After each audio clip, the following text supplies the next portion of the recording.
Yesus segalanya untuk hidupku. Elia berjalan sampai di Gunung Allah. Manusia sering dihadapkan dengan pelbagai situasi yang tak terduga. Kalau yang menggembirakan yang ia hadapi, pasti bertambahlah sukacita untuk orang itu. Tetapi kalau kesulitan atau tantangan yang dihadapi, maka bisa membuatnya kecewa, putus asa, atau kehilangan harapan. Inilah situasi paling berisiko kalau seseorang tidak sanggup untuk menghadapi atau tidak dapat menemukan jalan keluarnya yang tepat. Satu hal yang mesti setiap orang sadar, bahwa jangan pernah mengambil keputusan penting untuk hidupmu di saat kecewa, putus asa, atau ketiadaan harapan. Elia, sang utusan Allah, pernah mengalami hal seperti itu dalam tugas perutusannya. Dalam perjalanannya menuju Gunung Horeb, ia mendapat tantangan berat di padang gurun. Ia kehabisan segalanya, tenaga, kesabaran, dan juga makanan. Yang lebih sulit bagi Elia yaitu ia kehilangan harapan. Akhirnya ia menyerah dan mengembalikan semuanya kepada Tuhan. Coba kita perhatikan ekspresi yang dikeluhkan oleh Elia. Pertama, cukuplah sudah. Sebuah ekspresi kekesalan, putus asa, dan kecewa. Kedua, sekarang ambillah nyawaku ya Tuhan. Saya tidak lebih baik dari nenek moyangku. Kesadaran akan ketakberdayaan yang sangat dalam dari Elia. Hilangnya harapan, maunya mati saja. Hal yang sama sering juga kita dengar dalam kehidupan harian. Ketiga, Tuhan melakukan sesuatu di luar dugaan manusia. Di saat Elia kesal, ia tertidur di bawah pohon ara. Lalu seorang malaikat Tuhan datang membangunkan dia. Bangun dan makanlah. Elia bangun, lalu makan dan minum. Karena di samping kepalanya ada roti bakar dan ada kendi air minum. Keempat, setelah dikuatkan dengan makanan dan minuman itu, Elia bangun dan berjalan 40 hari 40 malam. Lalu sampai ke Gunung Allah, yaitu Gunung Horeb. Tuhan selalu memperhatikan siapa saja yang selalu berharap kepadanya. Ia tidak pernah membiarkan kita sendirian dalam penderitaan yang kita alami. Ia selalu menyertai, seperti Tuhan menyertai Elia, menuntun Elia sampai ke Gunung Horeb. Banyak kesulitan atau tantangan yang seakan tak sanggup kita atasi. Kita sudah sering berdoa, tetapi seakan-akan Tuhan tidak mendengarkannya. Sebenarnya, yang terjadi bukan Tuhan tidak mengabulkan permohonan kita, tetapi kadang terjadi dualisme dalam pilihan atau keputusan yang dibuat seseorang. Di saat berdoa, tetapi dia tidak 100% berdoa. Ia tidak 100% menyerahkan semuanya kepada Tuhan. Yang terjadi di saat berdoa, justru kita mengontrol, mengomandoi, dan menginstruksikan Tuhan untuk melakukan sesuatu, atau supaya dia berbuat seperti yang kita inginkan. Tuhan tahu yang terbaik untuk diberikan kepada kita.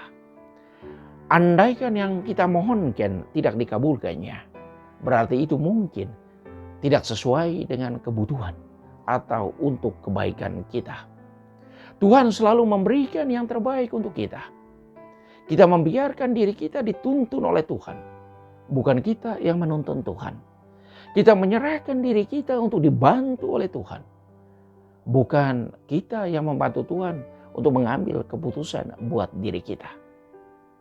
Tuhan tahu yang terbaik untuk diri kita. Tuhan, jadilah selalu kehendak-Mu untuk diriku.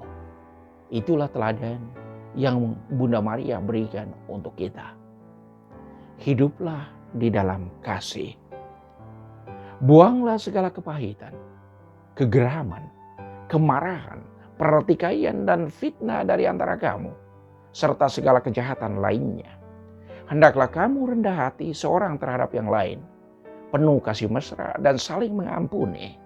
Seperti Bapa yang telah mengampuni kamu dalam Kristus, hiduplah dalam kasih.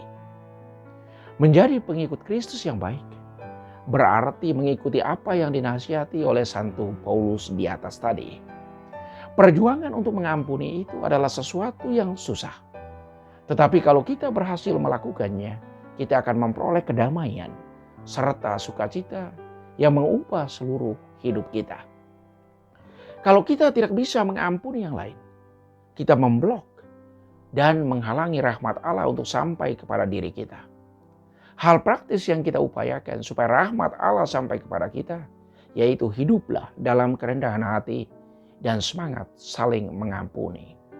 Orang yang bisa mengampuni orang lain secara utuh, dia akan menjadi pribadi yang bahagia dalam hidupnya. Ia bahagia mungkin bukan karena kekayaan material yang dia miliki, tetapi oleh kekayaan spiritual yang dia punya. Kepada yang memiliki, Tuhan akan menambahkannya. Ingat cerita tentang talenta. Yang memiliki 10 dan 5 talenta, karena mereka mengembangkan talenta mereka, maka Tuhan akan memberikan lebih kepada mereka. Tetapi kepada yang tidak mengembangkan talentanya, apapun yang ada padanya diambil oleh Tuhan. Mari saudaraku, kita terus memperkaya diri kita dengan kerendahan hati dan saling mengampuni sebagai jalan masuk kepada kebahagiaan yang sejati. Yesus memperkenalkan dirinya, "Akulah roti hidup yang turun dari surga." Setiap makhluk hidup membutuhkan makanan untuk bisa bertahan hidup.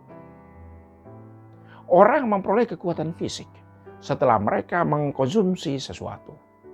Makanan yang kita santap itu tidak akan bertahan lama. Kekuatannya akan habis setelah hitungan jam. Itu alasannya kenapa orang harus bekerja keras untuk mencukupi kebutuhan makanan dan minuman setiap hari. Makanan minuman jasmani saja belum cukup untuk kehidupan seseorang. Ia membutuhkan sesuatu yang permanen sifatnya. Kebutuhan akan sesuatu yang permanen akan diperoleh melalui pemenuhan kebutuhan rohaninya. Kebutuhan rohani itu kalau bisa terpenuhi akan tinggal tetap dan menjadi milik seseorang untuk selamanya. Kebutuhan rohani ini sumbernya adalah dari Tuhan sendiri. Yesus adalah segalanya. Yesus memberi kepastian kepada kita bahwa barang siapa yang percaya, ia mempunyai hidup yang kekal. Akulah roti hidup yang telah turun dari surga. Jikalau seorang makan dari roti ini, ia akan hidup selama-lamanya. Dan roti yang kuberikan itu ialah dagingku, yang akan kuberikan untuk kehidupan dunia. Yesus memberikan dirinya sendiri sebagai santapan jiwa. Dia memberi makanan untuk kehidupan kekal. Dalam Yesus, segala sesuatu yang kita butuhkan akan terpenuhi. Saya sungguh percaya tentang hal ini. Yesus mencukupi segalanya. Contoh hidup orang yang bergantung penuh pada kebaikan Yesus. Ada banyak orang kudus yang memberi kesaksian tentang itu.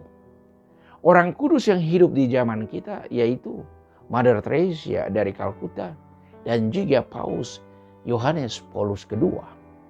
Mereka menunjukkan bahwa hubungan yang dekat dan keterikatan yang mesra dengan Yesus membuat mereka tidak pernah kehilangan cinta, perhatian, pengampunan, serta kedamaian dalam hidup. Mother Teresa hampir seluruh hidupnya dihabiskan untuk melayani orang-orang miskin, terlantar, sakit, dan dikucilkan dalam masyarakat. Paus Yohanes Paulus II, ia mengunjungi dan memaafkan Mehmet Ali Aka, orang yang menembaknya pada 13 Mei 1981 di halaman Vatikan saat Paus dengan mobil kepausan memberkati para peziarah yang ada waktu itu. Ia datang ke penjara untuk memaafkan orang itu. Ia merangkulnya dan mengampuninya. Sejak saat itu hidup sang penembak itu berubah 100%. Ia bertobat dan berjuang untuk selalu menghindari yang jahat dan melakukan yang baik. Itu yang ia lakukan sekarang di Istanbul, Turki. Makanan rohania selalu membuat orang tidak pernah berkekurangan dalam hidup. Mereka selalu memilikinya dalam kelimpahan. Semakin mereka membaginya dengan orang lain, bekalnya semakin bertambah. Mari saudaraku, kita bekerja untuk makanan yang tidak dapat binasa, yaitu kedamaian, keadilan, sukacita, dan pengampunan. Berjuanglah untuk tetap fokus pada kekayaan rohania itu. Tuhan memberkati.